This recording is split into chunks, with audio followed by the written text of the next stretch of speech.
The star on the man's vest was still new, because he had only been the sheriff for a short time. Before he moved to Big Rock to become their sheriff, Monty Carson had ridden the outlaw trail. It was mostly down in Texas, and most of the money he stole was from the carpetbaggers and reconstructionists who were taxing the ranchers and farmers to the point that more and more of them were having to sell out. He was good with a gun, too, and had demonstrated that skill many times, though almost always with someone who was also on the outlaw trail. The only exceptions had been when he killed Marcus Chardine, a bounty hunter who was looking to take a dead Carson in for the reward, and Lou Bona, who 6 months later tried to do the same thing. Carson looked at the telegram he had received just this morning. Drew Culpepper and Martin Dingle, believed to be headed for Big Rock, stop. Both men wanted for murder, stop. Carson knew Culpepper. He had had a run-in with him 2 months earlier. Then it had been for getting drunk and throwing a rock through the front window of Murchison's leather goods store, a dispute over a pair of saddlebags.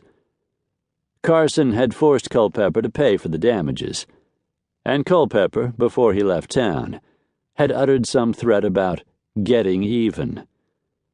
Carson didn't know Martin Dingle, and had never even heard of him.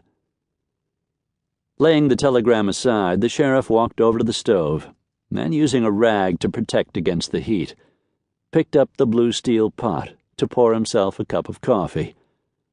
He drank it black, simply because it was easier that way. And, holding the cup in his hand, he walked over to look through the front window, out onto Front Street. He blew into the coffee to cool it a bit, before taking his first swallow. Big Rock was a bustling town, primarily because of the gold mines in the area. When Smoke, Preacher, and Jackson rode into town, they were treated to the sight of new buildings being erected, and the air was rent with the sounds of saws and hammers. There was a sawmill on the outer edge of town, and the ear-splitting screech of its steam-powered circular saw could be heard all over town.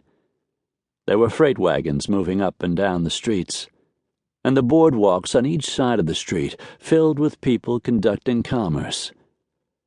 "Coach coming in! Coach coming in!"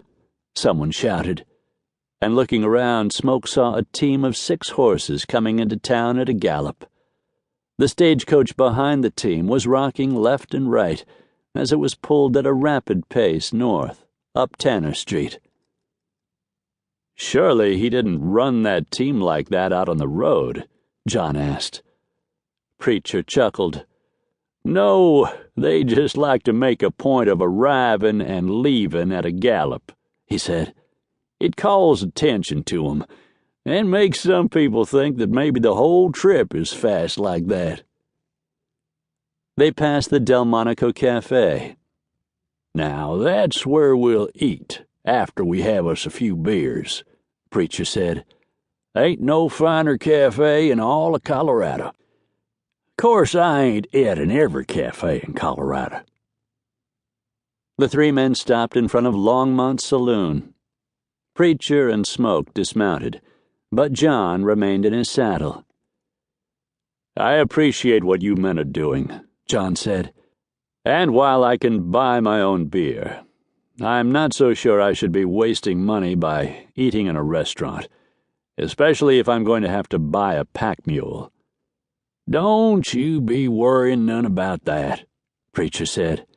"When we take a feller in, he becomes our partner.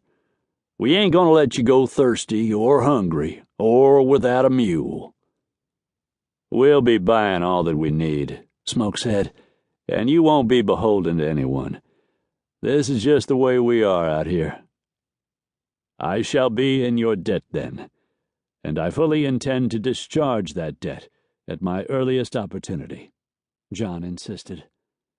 "I have no doubt but that you will." Smoke replied with a friendly. To keep listening to this audiobook, I've left you a link in the description so you can do it, at no cost thanks to Audible's 30-day free trial.